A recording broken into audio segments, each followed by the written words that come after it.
and I was like, hey, maybe one day we'll train together. I remember I still have the conversation on the DM, and it's funny because when I he loves Florida, and I was living in Florida, and I was like, hey man, I'm gonna move.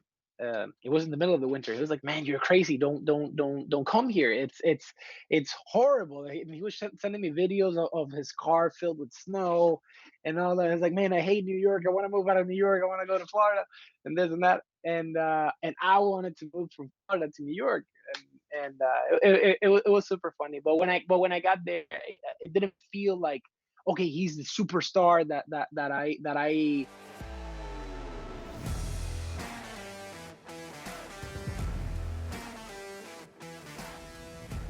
All right, Jacob, thank you so much, man, for joining me. You have your pro debut coming up on April 15th, Art of Scrap 4. Where exactly is the location of that show? Do you know? That's gonna be in Fort Wayne, Indiana. That's gonna be in Fort Wayne, Indiana. Okay, so Yeah. how did you get it all put together? How did you end up hooking up with Art of Scrap and making the decision to go pro? Well, before all of that, I was trying to get a management, and I applied to different management agencies, and because I felt that my skills were enough, even though I wasn't a pro yet, I felt that my skills were enough to train and to spar and to fight this high level guys that I was training and sparring with.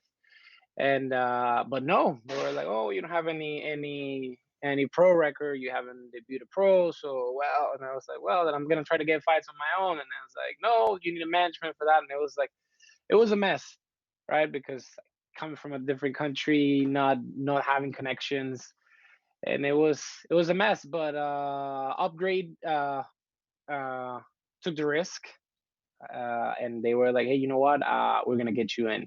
So they sent me the contract, and I was trying to get some fights, but I was getting injured, or my opponents were pulling out, or they were giving me very short notice fights, and my team would not accept it, and it was a mess. But we got it done. We got it done. We were supposed to fight this guy named Chris Lee, but I don't know. Something might have happened, and they ended up giving me this guy Jacob Kindig or Kidding. I really don't know. I really don't know his name, but he's 2-0 as a pro. Uh, they showed me his profile, and I found it very interesting. So I was like, you know what? Why not? Definitely, definitely, and also you don't know if that's gonna be the guy that's gonna be fighting you at the end of the day when you step into the cage either. You know what I mean? There's so much craziness in this world. Yeah, but to be honest, I'm getting ready for whatever. As in this preparation, I'm focusing for, if it's a wrestler, if it's a grappler, if it's a striker, if it's a boxer. I really don't care. I just wanna debut pro and expose what I show every day at the gym. And I just want to go back to what you're talking about, you sending your name and reaching out to management and then not wanting to sign you. To me, that's interesting. The reason why is usually in other sports, they sign guys before they even turn pro, but in MMA, it's like, it's weird. Like, why would you not sign a guy Yeah, when before he turns pro to kind of build the fighter, right? That's what management companies should do. definitely. I mean, I understand in the part of the in the part of the main management agencies, because I mean, when it comes to signing an amateur fighter from a different country, and with no experience in the US, you'll be like, well, I mean, how are we gonna risk it for this guy? And we're gonna invest in him, and we're gonna promote him, and we're just gonna go in there, end up being 0-3, and we're gonna have to cut him. And it's like, I get it. So I understand as a business person, but when it comes to sport development, it's kind of rough. It's kind of rough that you're trying to. But with I think I'm happy with Upgrade. I have no complaints. Definitely, I mean, they signed you, right? So they believe in you, and that's what you. At the end of the day, that's the management company that you want. Is the management That company that believes in you, Yeah, not one 100%. that wants to just make a quick buck or whatever. You know what I mean? Because there's people out there like that. It's the world. Yeah, yeah.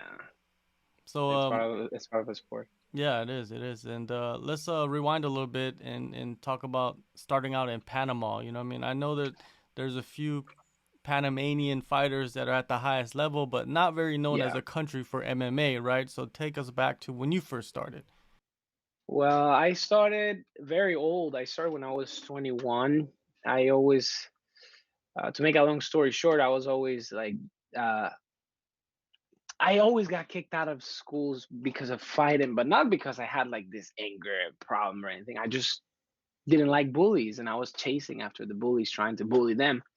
So I was like, you know what? Let's just try to level it up a little bit. Let's try to hop into maybe boxing. And so I went to this boxing gym, and they were like, well, you're too old for this. And I was like, well, so I started training in this state gym, and I was the only one there with a car, and it was a little bit of a problem for me to get there and not be looked like and I was like, well, so step by step I was earning my position in the gym.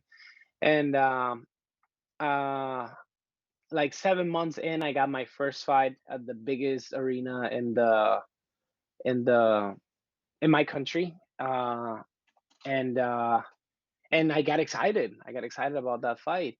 Uh, and got more fights and more fights, and I started showing my potential. And then Kevin Blackman and Vernon Ramos.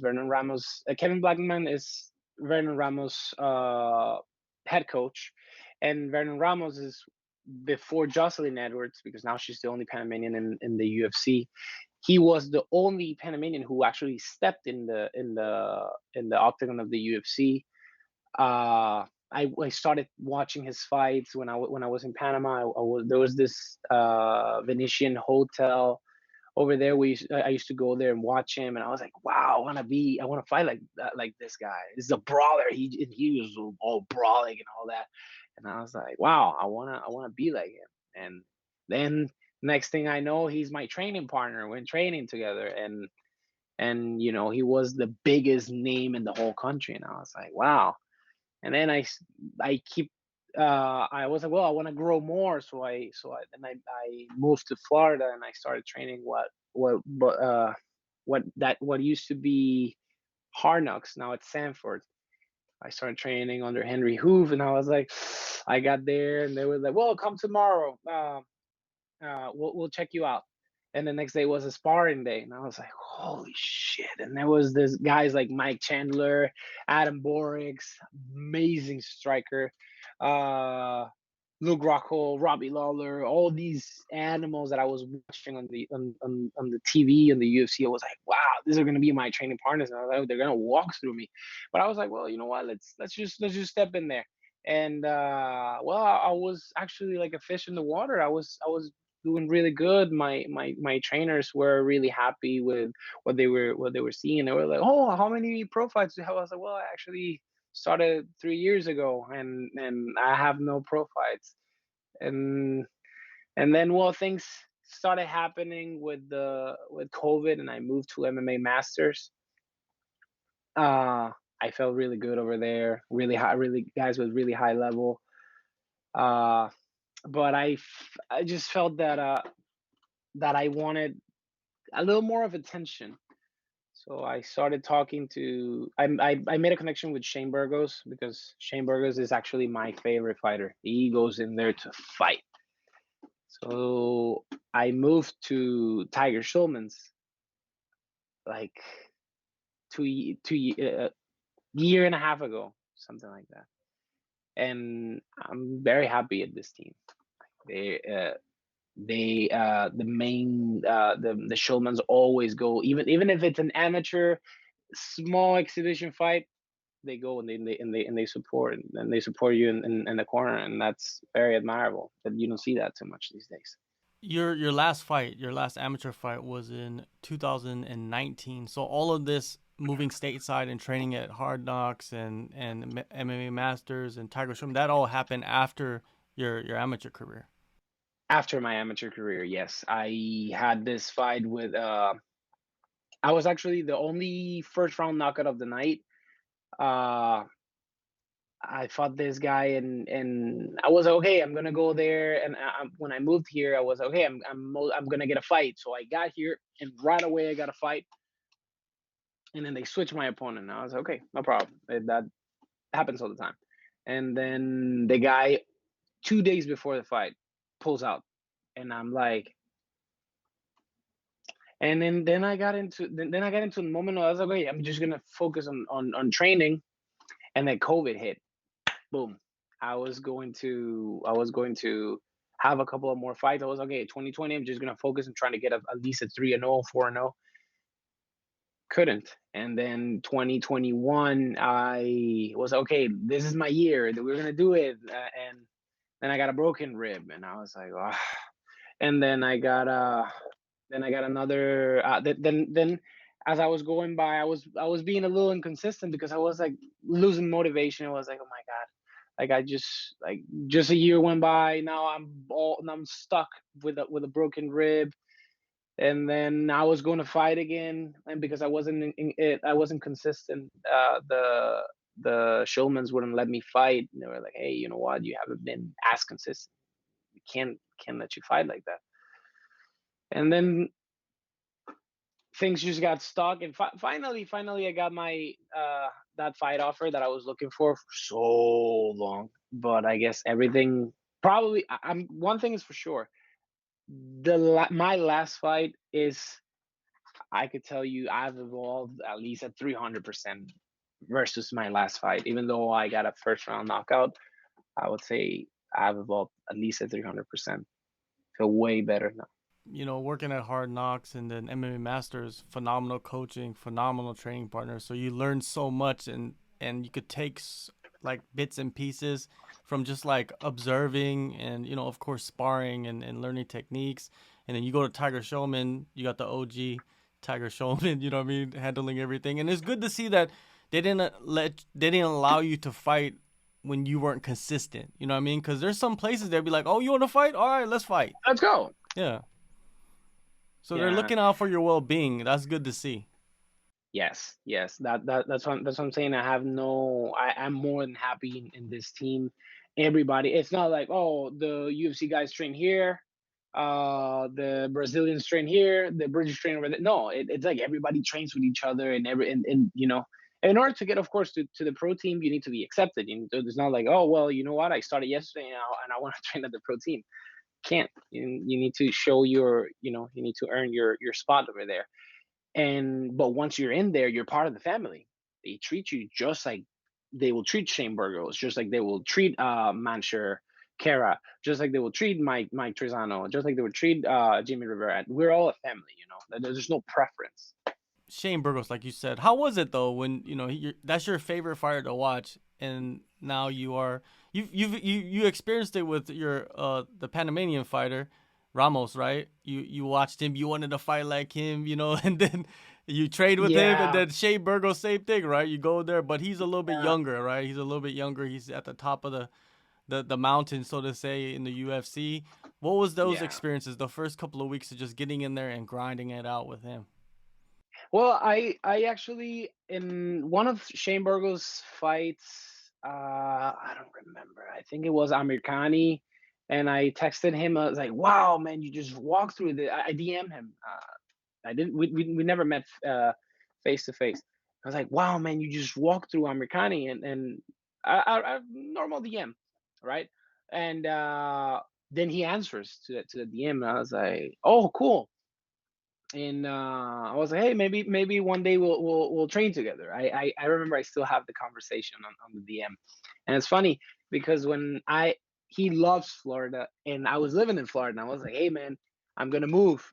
It was in the middle of the winter. He was like, "Man, you're crazy. Don't come here. It's horrible." He was sending me videos of his car filled with snow and all that. I was like, "Man, I hate New York. I want to move out of New York. I want to go to Florida and this and that." And I wanted to move from Florida to New York, and it was super funny. But when I got there, it didn't feel like, okay, he's the superstar that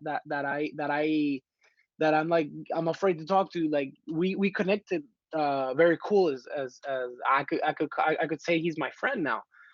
Um, we connected a lot. And there's a funny story because because talking about another one of my training partners, I got there and there was this guy named Mancher Kara, right? Everybody called him Munch. And I was like, I didn't know who he was. I had no clue. And he was teaching the jiu-jitsu class. I was like, wow, bro, your jiu-jitsu is really good, actually. I'm on Instagram. So I saw him, and then I saw, I was like, wow, this guy's a black belt under Marcelo Garcia. And he was like this, like in my country, everybody knew who he was. And I was like, and it was so funny because I went at him and I was like, hey, uh, your jiu-jitsu is really good. Not knowing that he was like a multiple world champion black belt and as a jiu-jitsu fighter. It was funny, but everybody, and that's the cool thing. Nobody there is like the superstar. Everybody there is like they treat each other the same, and it's nice. It's nice that everybody's so humble, so very nice people. Yeah, Shane Burgos, I've been interviewing him for I don't even know how many years now, and he's always been a great guy, man. Always solid, you know what I mean? He is what you get, you know what I mean? Like he's not any different from, anybody else. I love talking to him. Yeah. So, you said you're 300%, man, better than you were since your last fight. So, what do you Yes. expect out of yourself in your pro debut when you actually get to utilize all the skills that you have developed? Definitely, I'm looking to put the pressure on my opponent. I am aiming for the first round, but I can guarantee it's going to be a finish. I can guarantee it's going to be a finish. Either if it's not the first round, if it's not there, I won't, you know, I won't just go crazy and blow a chance because I just destroyed my cardio in the first round. Now I have two more rounds, and now no, it's not the same fighting 3 rounds than fight 3 minute rounds than fighting 5 minute rounds. So I'll just be calm and patient. I'm gonna walk in there. I'm gonna press forward, and I'm gonna look for that knockout. I'm 100% sure that I can knock this guy out. Uh, but again, if it's him, if it's another guy, I really don't mind who it is. I know I'm gonna go in there. I'm gonna dictate the pace, and I'm gonna leave with a KO. All right, man. April 15th, Art of Scrap 4. Jacob, Yes, appreciate the sir. time, man, and good luck on the fight and continuing your pro career, man. It's great to talk to somebody making their pro debut because you get the feelings from them, you get the energy from them. Thank you so much. Thank you. Thank you for your time. You will be hearing more about me. I can promise you that.